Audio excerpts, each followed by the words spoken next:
نور مقدم کیس کے اندر جو جسٹس باقر علی نجفی ہیں انہوں نے ایک اضافی نوٹ لکھا ہے. یہ تمام واقعات لیو ان ریلیشن شپس کا نتیجہ ہے. گوجرا کی ایک مسجد کا واقعہ جس کے تحت ایک امام مسجد کے خلاف ایک پوری ایف آئی آر درج کی گئی ہے کہ انہوں نے اذان سے پہلے صلاۃ و سلام کیوں پڑھا.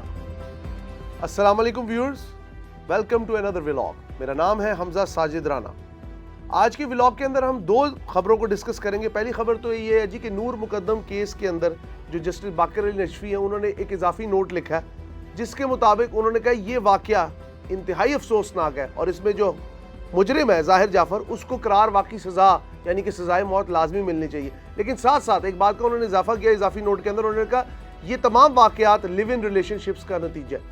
اس کے اوپر ایک موم بتی مافیا اور یہ جو عورت مارچ مافیا اور انسانی حقوق کے جو علم بردار ہیں جن کو ایک سزائے موت تو بری لگتی ہے لیکن ساتھ ساتھ ان کو یہ غلط مل جو ریلیشن ہے جو سوسائٹی کے نارمز کے خلاف جا کے ریلیشن ہے وہ بہت اچھے لگتے ہیں. اس کو کریں گے ہم پہلے حصے میں ڈسکس اور دوسرے حصے میں ہم ڈسکس کریں گے گوجرا کی ایک مسجد کا واقعہ جس کے تحت ایک امام مسجد کے خلاف ایک پوری ایف آئی آر درج کی گئی ہے کہ انہوں نے اذان سے پہلے صلاۃ و سلام کیوں پڑھا اور اس کے پیچھے کے محرکات کیا ہیں. کیا یہ ایف آئی آر ٹھیک تھی، کیا غلط تھی، اس کے بارے میں بھی ڈسکس کریں گے.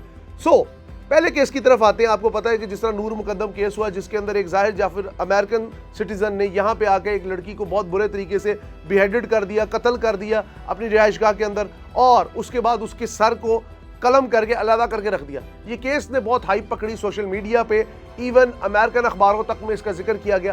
اب اس کیس کا تفصیلی فیصلہ آ گیا لیکن جسٹس باقر علی نجفی نے اس فیصلے کے اندر جو ایک اضافی نوٹ لکھا ہے جس کے تحت پاکستان میں ہونے والے تمام جرائم کی جڑ یہ لیو ان ریلیشن شپس ہے. خاص طور پہ اس جرم کو انہوں نے لیو ان ریلیشن شپ کا شاخسانہ قرار دیا. اس کے اوپر جو موم بتی مافیا یا جو انسانی حقوق کے علم بردار ہے یا سو کالڈ جو سوڈو لبرلز ہیں وہ نکل آئے ہیں میدان میں. انہوں نے آ کے آواز بلند کرنی شروع کر دی ہے یہ غلط ہے، لوگوں کی شخصی آزادی کے خلاف بات ہے، یہ آپ ون سائیڈڈ کہہ رہے ہیں اور پہلی عورتوں کو انصاف نہیں ملتا، آپ انصاف کی راہ میں روڑے اٹکا رہے ہیں. Oh damn fools, listen to me. آپ لوگوں کو نہیں پتا کہ لیو ان ریلیشن شپ کیا ہے؟ جب آپ دونوں کی ایک دوسرے سے کوئی کمٹمنٹ ہی نہیں ہے تو یقیناً کرائم کی کمٹمنٹ تو وہاں پہ موجود ہے. انسان بہت جلد ایک دوسرے سے اکتا جاتے ہیں. نئے دور کا تقاضا ہی شاید یہ ہے کہ آپ جب ایک دوسرے سے اکتا جائیں تو یا تو ایک دوسرے کو چھوڑ دیں یا ایک دوسرے کا سر پھوڑ دیں. کہنے کا مقصد صرف یہ ہے کہ اسلامی جمہوریہ پاکستان جس کے قوانین کے تحت آج کے یہاں کے شہری زندگی گزارتے ہیں اس میں اسلام کی کوڈ آف کنڈکٹ کی ویلیو ہے. آپ کی نظر میں نہیں ویلیو. آپ تو کہتے ہیں میرا جسم میری مرضی، آپ تو کہتے ہیں لو سیدھی ہو کے بیٹھ گئی، آپ تو کہتے ہیں کہ عورت سر کو کجے نہ بلکہ ننگا کر کے رکھے کیونکہ میں بے باک، میں بے شرم. ان الفاظ کا اضافہ اس کیس کے ساتھ کرنا بنتا نہیں ہے کیونکہ نور مقدم قوم کی بیٹی تھی، اس کے ساتھ بہت حد تک ظلم ہوا، اس کو بہت برے طریقے سے اس کا سر قلم کیا گیا. ایک ذہنی مریض آدمی، ایک پاگل آدمی جس کے ساتھ وہ لیو ان ریلیشن شپ میں رہی، وہ اس کو زمین سے گھسیٹ کے لے کے گیا، اس نے اس کی لائیو ریکارڈنگ کی اور اس کے دوران اس کی سر کاٹ دیا. ایون جو ملازمین اندر ہیں ان پہ بھی اس نے حملہ کیا. اس کے اندر جسٹس باقر علی نجفی کا یہ پورا جو لکھنا ہے اضافی سٹیٹمنٹ یہ بہت اہمیت کا حامل ہے. لیو ان ریلیشن شپ معاشرے کے لیے ناسور ہے. They are like plague in the society. یہ کوڈ ہماری نئی نسل میں بڑھتا جا رہا ہے. ہماری نئی نسل شادی کے بندھن کو عذاب سمجھنے لگی ہے اور منگنی کو ایک طرح کا ثواب سمجھنے لگی ہے. مجھے تو سمجھ نہیں آتی کہ لیو ان ریلیشن شپ ہے کیا کہ تمہاری اور میری رضامندی ہے آؤ دن رات ایک جنسی کھیل کھیلیں اور اس جنسی کھیل کے نتیجے میں پیدا ہونے والی کوئی بھی خرافات جب ہمارے اندر بھر جاتی ہے تو یقین رکھیں جب بھی آپ حرام کاری رکھتے ہیں آپ کے اندر ایک اضطراب پیدا ہوتا ہے اور وہ اضطراب اس طرح کے قتلوں کا شاخسانہ بنتا ہے. موم بتی مافیا سے 10 بستہ گزارش ہے ملک پاکستان کی جان چھوڑ دیں. یہاں کے آنے والی نسل آپ سے بہت حد تک جسے کہتے ہیں نا بھر چکی ہے اور جو آپ لوگوں کے رستے پہ چلنا چاہتے ہیں انہیں چاہیے اس کیس کو فالو کریں، اس کیس کی ساری سٹوری کو ڈیٹیل میں پڑھیں. جو جج کی جو پوری جو جورسڈکشن ہے اس کے تحت اس نے جو فیصلہ لکھا ہے، جو اس نے ورڈکٹ دیا اس کو پڑھیں اور اس کے بعد قانون کی کتابوں کے مطابق اس کو لے کے چلیں. ورنہ ویسٹرن سوسائٹیز میں جیک دا ریپر بھی ہے، فری وے بھی ہے، ہائی وے بھی ہے. یہ تمام سیریل کلرز ہیں جو کہ عورتوں کے کلرز تھے. ان کے ساتھ پہلے ریپ کرتے تھے پھر ان کو قتل کر دیتے تھے. پورا ایک نا سیکشن ہے جو کہ امریکن سیریل کلرز کا ہے. وہ کیوں بنے؟ فری سوسائٹی، فری سیکس، یہ تمام چیزیں ان چیزوں کو جنم دیتی ہے. اب آتے ہیں نیکسٹ خبر کی طرف. لے جی ناظرین، گوجرے کی مسجد ہے جامعہ مسجد غوثیہ اور امام کا نام ہے آصف محمود مصطفی. ان کے اوپر ایک کیس رجسٹر کیا گیا گوجرا کی پولیس کی طرف سے, اور کیس کچھ یوں ہے کہ جی لاؤڈ سپیکر کی وائلنس کی ہے, لاؤڈ سپیکر ایکٹ کی جو بھی حکومت نے بنایا.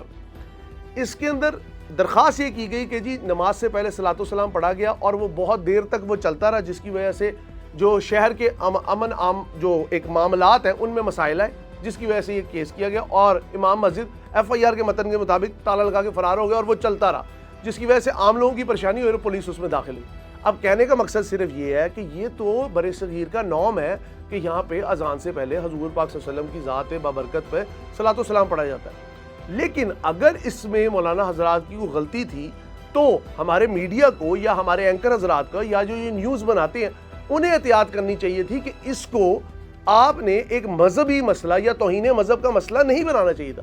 دوسری جانب جو وکلا حضرات ہیں ان کے پاس کیسز تو وہ انہوں نے حل کرنے نہیں, انصاف تو کرنا نہیں, لیکن جذبہ یوبانی حب حریت اٹھ کے نکل پڑے اور پوری ایک ویڈیو جاری کی. ان کا نام ہے جی گوجرا بار کے جو سابق صدر ہیں توقیر اشرف خان, انہوں نے باقاعدہ ایک ویڈیو جاری کی جس میں انہوں نے صلاۃ و سلام پڑھا اور ساتھ ساتھ انہوں نے کہا جی کسی بھی مسلمان کو جو ہے کسی بھی انسان کو, مسلمان کو نہیں, کسی بھی انسان کو کسی بھی مذہب کی, خاص طور پہ مذہب اسلام کی کسی بھی طرح کی توہین کرنے کی اجازت نہیں, اور اس کے اوپر 295C کا جو سیکشن موجود ہے جو کہ توہین مذہب توہین رسالت کے اوپر ہے. اب کہنے کا مقصد صرف یہ معاملہ بہت حساس ہے, اس معاملے پر ہنگامے پھوٹ سکتے ہیں. میں میڈیا سے بار بار استفسار کروں گا اور گزارش کروں گا کہ بھائی اس معاملے کو تول مت دیں. اگر پولیس نے غلط کی ہے تو پولیس کو اپریہینڈ کرنے کے لیے ہائر اتھارٹیز ہیں, اور اگر امام مسجد کی کہیں غلطی ہے, اول تو صلاۃ و سلام بہترین چیز ہے, بہترین آغاز ہے, لیکن اگر کہیں امام مسجد نے لاؤڈ سپیکر ایکٹ کی غلطی کی ہے تو اس پہ امام مسجد کو متون کرنے کے لیے پولیس بھی ہے, تمام ادارے بھی ہیں. عام لوگ خاص طور پہ وکلا حضرات جو کہ جلتی میں تیل کا کام کر رہے ہیں ان چیزوں میں نہ گھسیں, کیونکہ یہ بڑے حساس معاملات ہیں. مذہبی معاملات کو افہام و تفہیم اور انسانی سوچ اور دینی مسائل کے جو اکابرین ہیں ان کو ساتھ ملا کے حل کیا جاتا ہے, نہ کہ اس کے اوپر باقاعدہ ایکس لگانے اور اس کے اوپر سوشل میڈیا اس کو ہائپ دینی. کچھ اینکر حضرات ہیں جو کہ ان چیزوں کو ہائپ دے کے اپنی TRP اکٹھی کرنے چاہتے ہیں. میرا مقصد صرف یہ ہے کہ ملک پاکستان کا امن و امان خاص طور پہ مسلمان کے گلے کو نہ پڑے.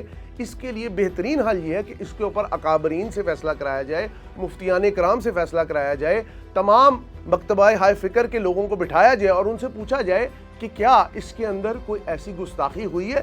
ایک دم سے 295C پہ جانا اور توہین مذہب کا کسی پہ بھی الزام لگا دینا اور کہہ دینا کہ جی یہ بندہ غلط کر رہا ہے, یہ کر رہا ہے, اس سے ملک میں مفاد عامہ کے اوپر بہت عجیب اثرات پڑ سکتے ہیں.